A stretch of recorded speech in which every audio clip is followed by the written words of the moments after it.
if I had to add one more highlight, I would definitely add the announcement that there will be a special savings scheme just for women, just for 2 years, with an income of 7.5%. That's definitely a better savings scheme for the better half. So these were some of the key highlights from Budget 2023. Let's break it down further. Vipul Javeri, partner Deloitte India, is with me on the show. Sumant, Sinha, Chairman and CEO, Renew Power, with me. Just a quick programming reminder, I'm going to be sitting down with Union Minister Rajiv Chandrasekhar in just a short while and asking him about the budget as well. So we have a cracker of a lineup. But let me begin, Mr. Javeri, with your take on the budget. And really, the big story coming out is likely to be the headline of newspapers tomorrow, is the new tax regime. We've asked, is it a new tax in an old bottle? Little tongue-in-cheek take there. How would you see it?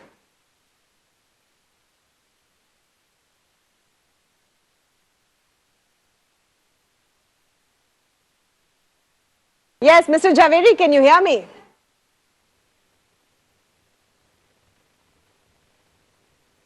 All right, I don't think we have the line with Vipul Javeri. We'll try and sort that out. Sumant Sinha, can you hear me?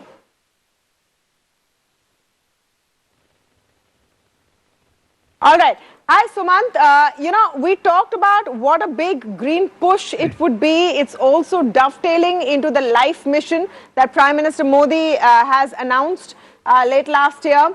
Do you think enough has been done to really turn India towards the path of being a green economy? Well, I think the answer to that question is yes. A lot has been done by this government towards turning India in a green direction, in a solidly green direction, I would add.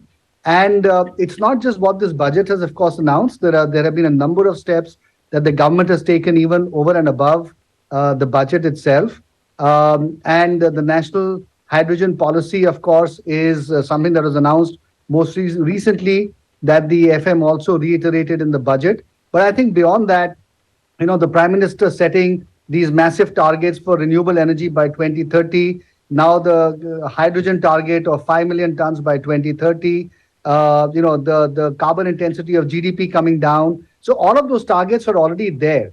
I think what the FM has now talked about is really turning our gaze and turning the government's attention not just to these very sort of much discussed topics, but also adding to that a much broader and holistic way of looking at green. And as she said, and as the clip that you quoted, green vehicles, green buildings, more efficiency, green farming. So a lot of those areas that up till now had not really been touched that aggressively, now the government is clearly saying, you know what, we're going to look at all of those areas as well, because it really dovetails very nicely with the Prime Minister's vision of life, which you talked about, which is lifestyle for the environment. And this is actually an interesting area, because the government of India is now taking the lead globally in pushing forward this concept of life, which is really a much more holistic way of looking at the whole issue of carbon emissions. Not just saying we want more renewable energy, but also saying, let's look at the kind of consumption we have. Let's look at how we can actually do carbon capture and so on as well in natural ways, and how we can prevent the emission of carbon in a number of different areas. So I think that's how the government seems to be now thinking about green much more holistically. But I think, beyond that, Tamanna, I think the points that you talked about earlier, which is the government has been able to maintain this very tricky balance between capex spending on the one hand and fiscal consolidation on the other hand. So growth versus the fisc, I think they've managed that particular balancing act very well in this budget. Just a small rider there, and we as journalists tend to be a little cynical. At the end of the day, in the budget, you only have to announce what you plan to do. How much you'll eventually spend, where the fiscal deficit will grow, remains to be seen. How much you'll actually spend of your capital expenditure remains to be seen. But the intent is definitely there. What is there for sure is what they've done on the new tax regime. Vipul, I hope you can hear me. Mr. Javeri, can you hear me now? Yeah, Tamanna, I can hear you. All right. Thank you. So the big headline, the big news, and frankly what everyone wants to know is this a new tax in an old bottle? A lot of people didn't take to the new tax regime. Anecdotally, we have no official figures, but anecdotally a lot of people didn't take to the new tax regime because the exemptions works out. Especially in this case, if you have an income above 15 lakhs, you're still going to be taxed at 30%, whether it's old or new tax regime. Does it now make sense giving up the exemptions? Yeah, Tamanna, you see, actually, we have to look at it from salaried people as also non-salaried people. Now, for salaried, in addition to the change in the slabs that have been announced, there is also a standard deduction that is available to them. And then, in addition to that, they can also claim certain deductions or exemptions for HRA, leave travel, and so on. So, which is not available to the non-salaried people. And therefore, we'll have to look at each of them as a separate class of individuals.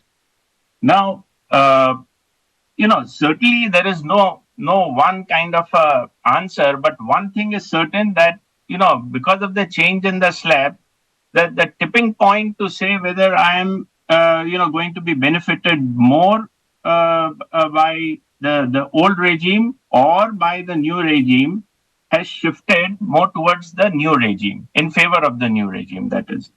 And therefore, while each one will have to recalculate based on the deductions, exemptions that are available to them, and the salary that they get, or the income that they earn, and then see whether new regime makes sense. But my sense is that the tipping point now has shifted towards the new regime, which is exactly what the government is seeking, in terms of their drive towards simplifying the tax law, reducing litigation, and so on. So, really, I think it's a step in the right direction.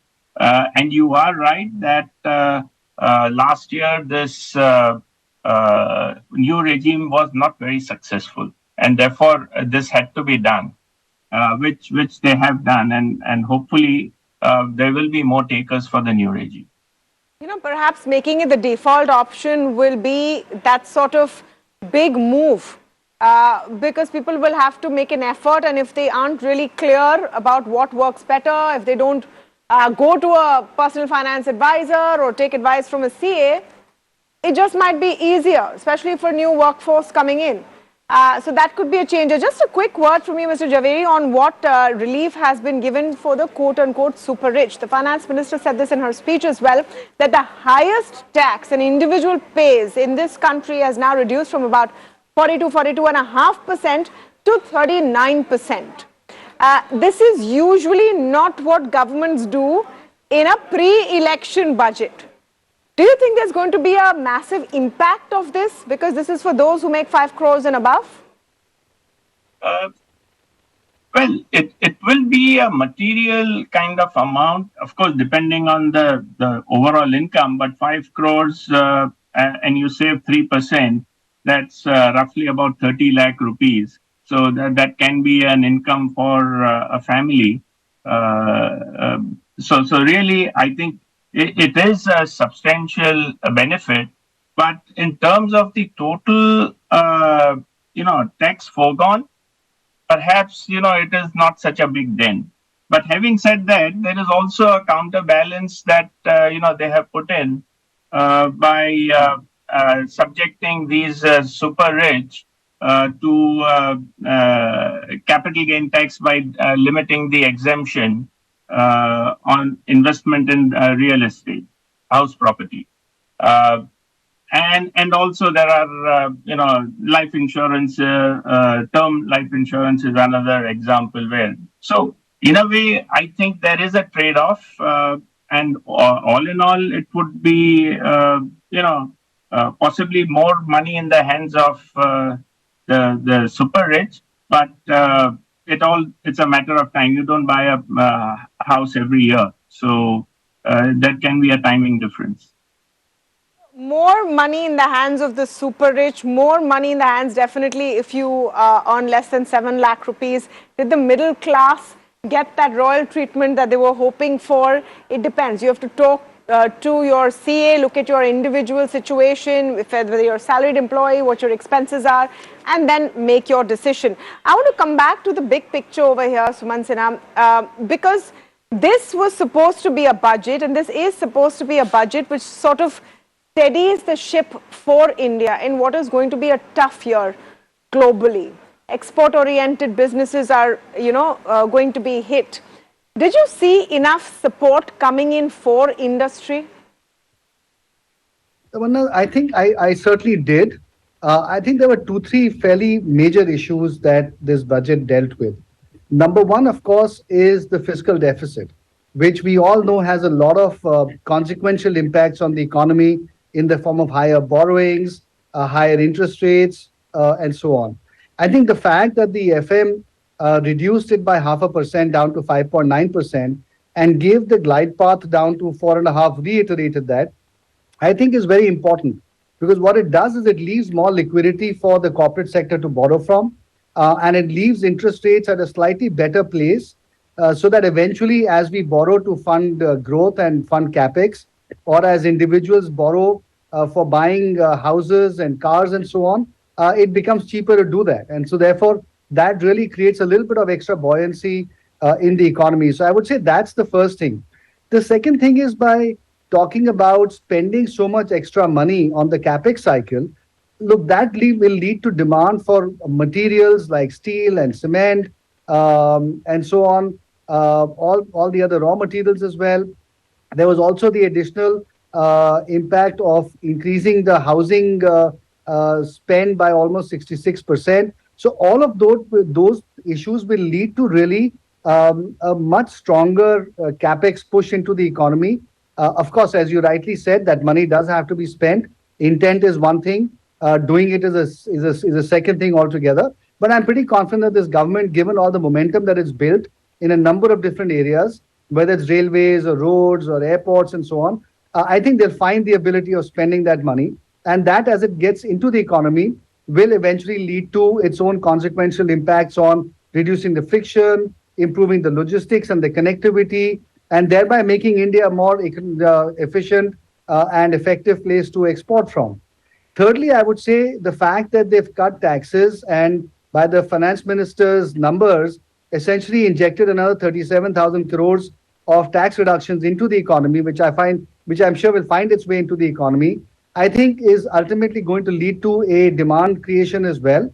So between all of these factors, what it does really is it creates a more enabling environment, a better environment within which corporates can actually make investments. It's going to lead to demand creation and faster economic growth. And ultimately, that's really what all of us want. I think along with that, the fact that the focus on the ease of doing business continues through better digitization. If you look at the MSME sector, there's a lot for the MSME sector in terms of additional credit guarantees and so on, the national registry. So I think it's going to really democratize growth across the entire economy for both large corporates as well as small corporates. So I think from that standpoint, it's actually very positive and should really create the groundswell for growth of 6 to 8% in a much more longer term sustained time period. And keep in mind one more thing, that there's a lot of global uncertainty, and this is this is an election year, and so keeping all of those things in mind, I think it's a budget that really focuses on domestic demand creation, eschews populism, focuses on the long term. So I think from that standpoint, it's very positive. That's interesting. It's perhaps not a populist budget, but you could call it a popular one. Everyone likes to hear that they may pay less taxes. You have to see if that actually happens or not. Thank you so much, Vipul Javeri and Sumant Sinha, for joining us in the first leg of this conversation. I'm joined now by Rajiv Chandrasekhar, Minister of State, Meti, and of course,